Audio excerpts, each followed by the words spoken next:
Oke, assalamualaikum warahmatullahi wabarakatuh. Jadi mungkin dalam kesempatan ini saya juga memberikan video ya. Siapa tahu mungkin ketika kita di kelas nanti ada yang kurang paham atau bagaimana. Nah, di sini kita pada pertemuan ini itu kita akan membahas tentang momentum dan impuls.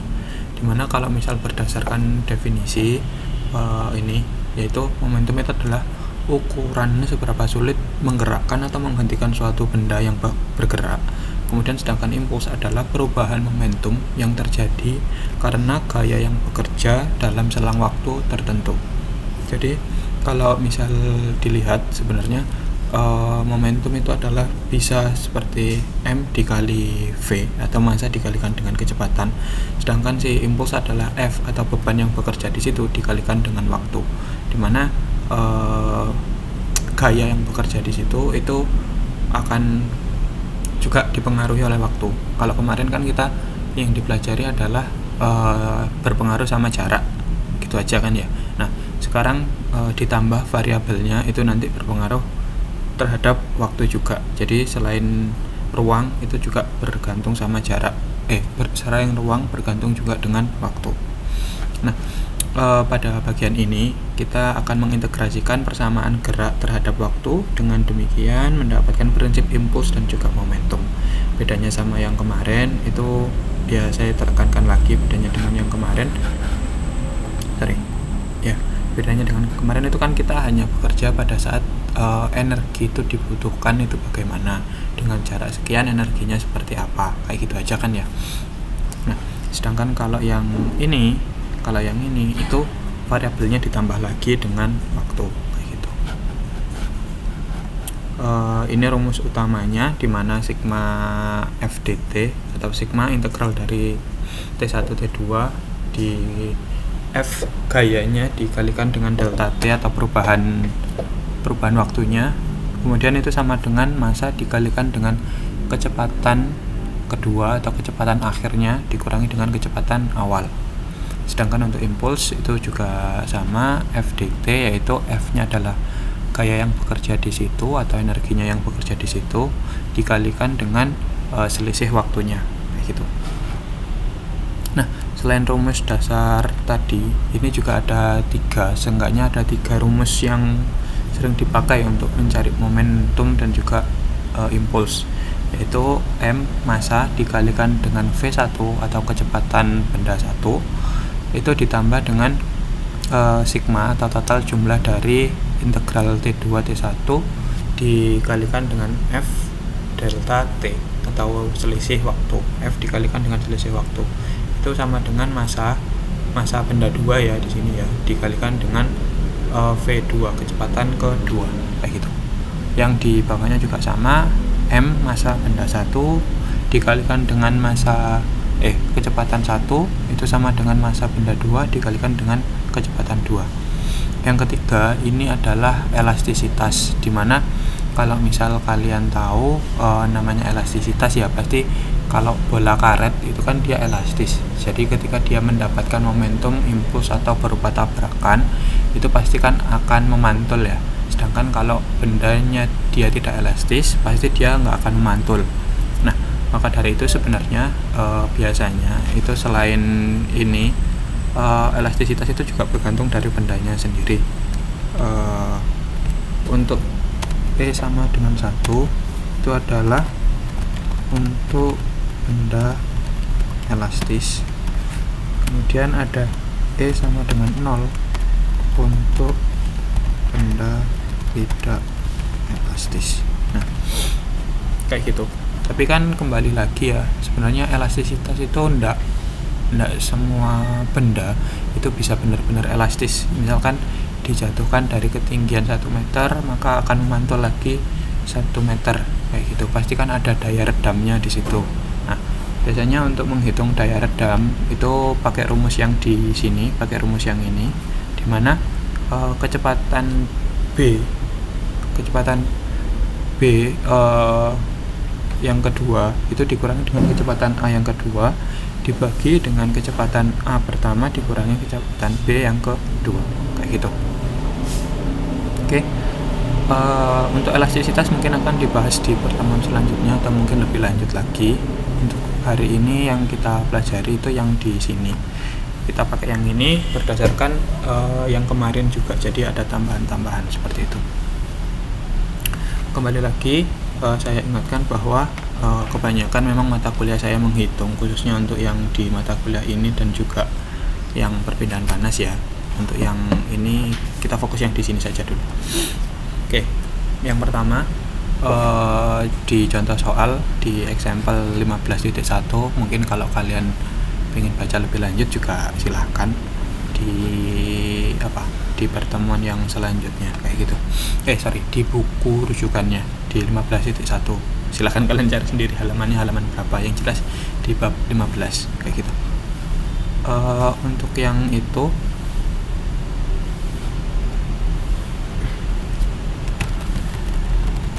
jadi bisa dilihat sebenarnya kalau kita baca di sini itu ada massa atau kotak balok, itu massanya dia 100 kg seperti yang terlihat pada gambar yang ini ya,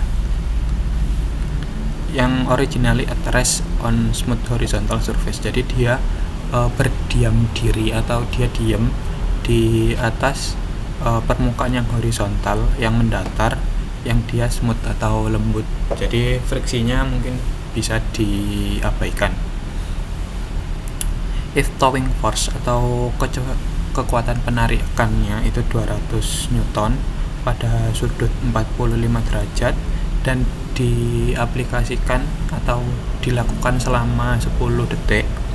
Ini kita suruh menentukan kecepatan final dan juga gaya normal yang mana yang bekerja pada saat di permukaan dengan interval tertentu, dengan interval waktunya yaitu 10 detik gitu.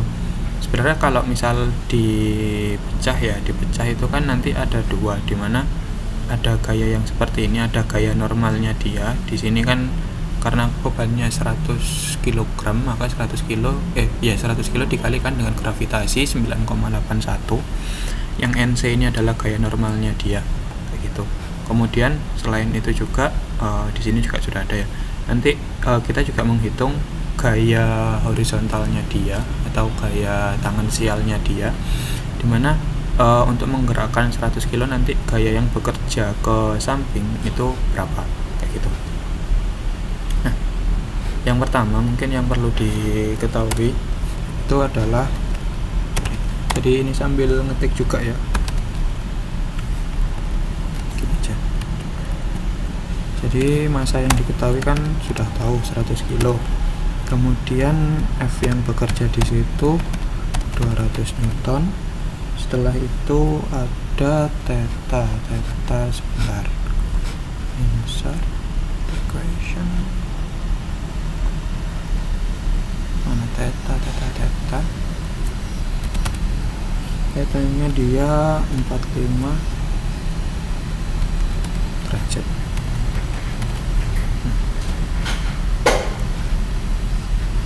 Ini tetanya 45 derajat. Kemudian apalagi tadi? Waktu T.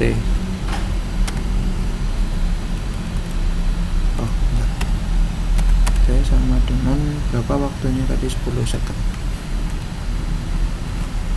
Ini kok beda ya? Mungkin 10 second. Kemudian untuk yang dicari berarti kan gaya normal atau di sini NC. Sebenarnya kita juga bisa pakai NV atau NN, terserah lah. Ini yang dicari, kemudian sama kecepatannya atau V, velocity. Ini yang dicari. V-nya V kecil ya, kalau velocity, kalau V besar nanti jatuhnya volume. Nah, berdasarkan rumus yang kita pakai tadi, itu kita bisa pakai rumus yang ini. Saya copy aja. Kita bisa pakai rumus yang ini. Apa kamu tuh?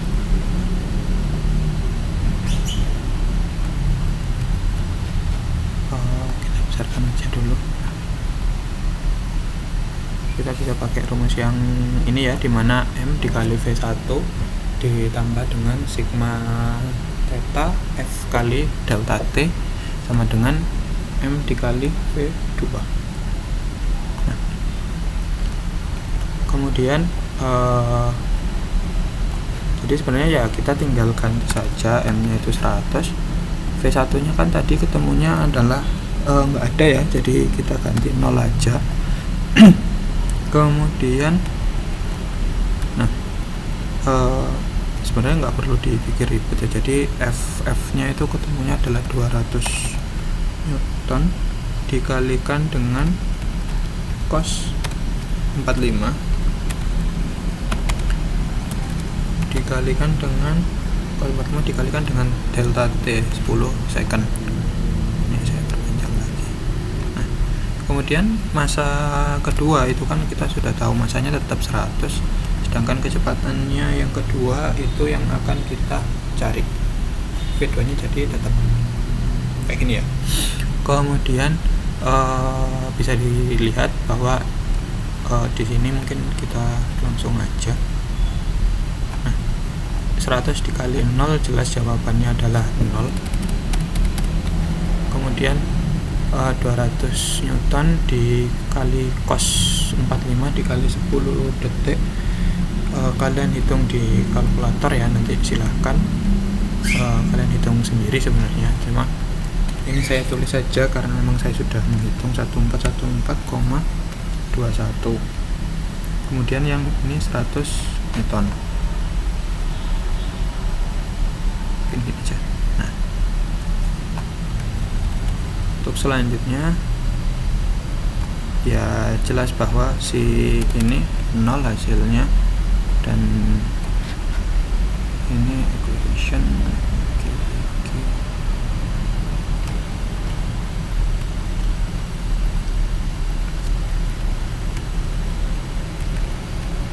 100 ini dibagi 100 ya, maka sebenarnya juga sudah ketemu jawabannya.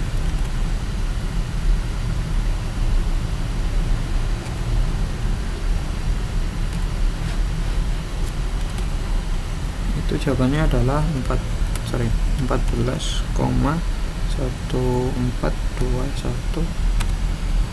meter per second. Nih, jadi jawabannya ketemu di sini, atau kita balik aja biar lebih enak. Kita balik aja ya.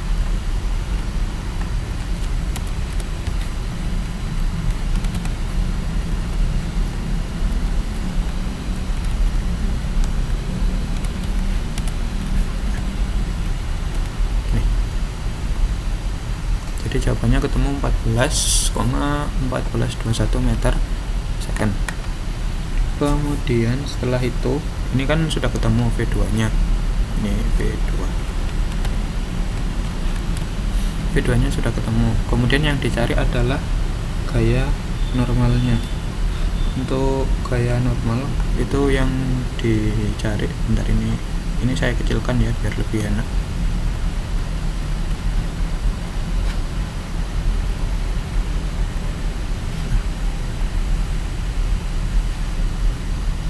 Nggak ketata. Kemudian untuk yang gaya normal itu kita pakai rumus yang ini.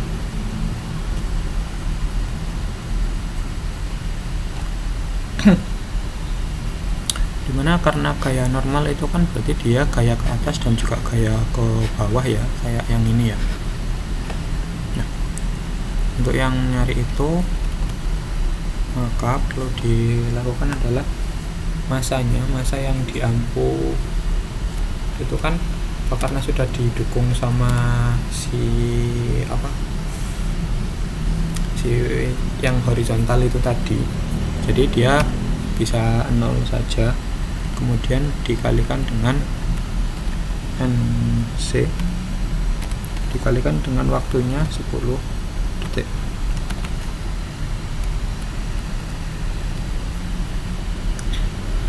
Kemudian dikurangi dengan 9,1 dikali 100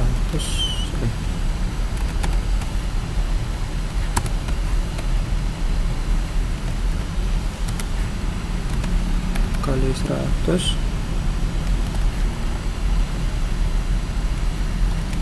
100. Ini untuk gaya yang ke atas ya, NC nya kan yang nanti dicari.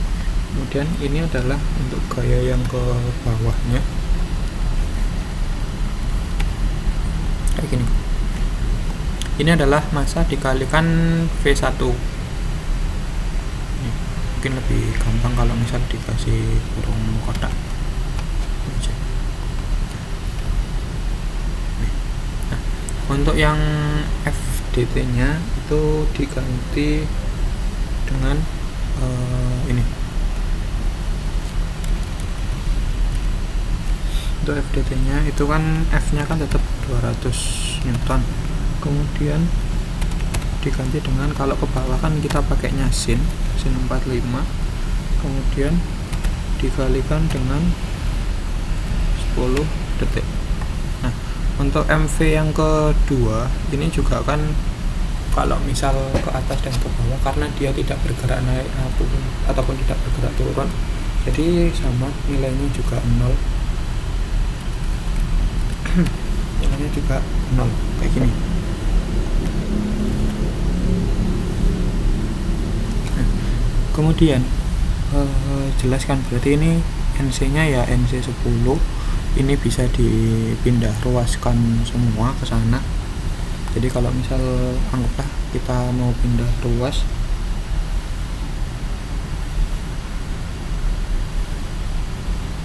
kalau misal kita mau pindah ruas kan berarti yang positif jadi negatif, yang negatif jadi positif. Ini kan 9,81 dikali 100, 981 dikalikan 10 kan berarti di sini aja ya, 9810 gini ya.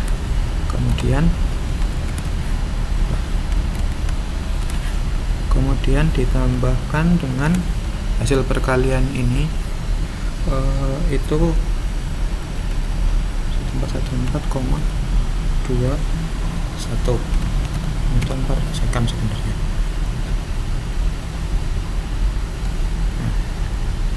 Kita hapus saja yang di sini.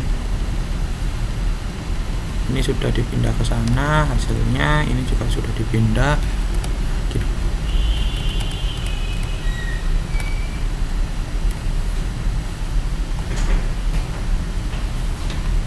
Kayak gini ya. Kemudian ini. Nah, selanjutnya tinggal kita jumlahkan saja yang di sini. Mungkin kalau saya salah hitung, monggo dikoreksi. Bentar. Equation lagi 8395,78 dibagi dengan 10.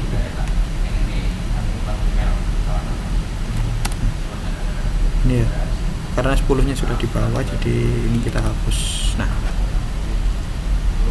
maka ketemu NC itu sama dengan 98 ini bagi 10. Kalau misal dilanjutkan sebenarnya juga sudah ketahuan ya, bahwa hasilnya adalah 839,578. Oke. Ini ya. Jadi setelah hasil perhitungan dua-duanya itu ketemu, itu hasilnya seperti ini. Biar kelihatan.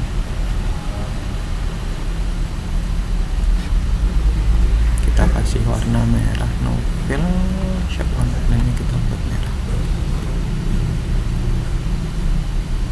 NC nya satuannya juga Newton ya.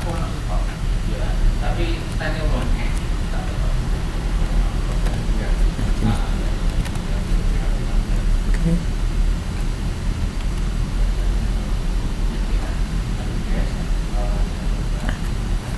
Gini, jadi hasilnya adalah V2 nya itu 14,1421 meter per second, sedangkan gaya normalnya adalah 839,578 Newton, kayak gitu. Mungkin ini saja dulu pelan-pelan dipelajari, mungkin bisa dilihat lagi nanti diulang-ulang untuk melihatnya. Untuk selanjutnya mungkin video yang di materi selanjutnya itu yang ini, dimana prinsip impuls linier dan momentum untuk sistem partikel.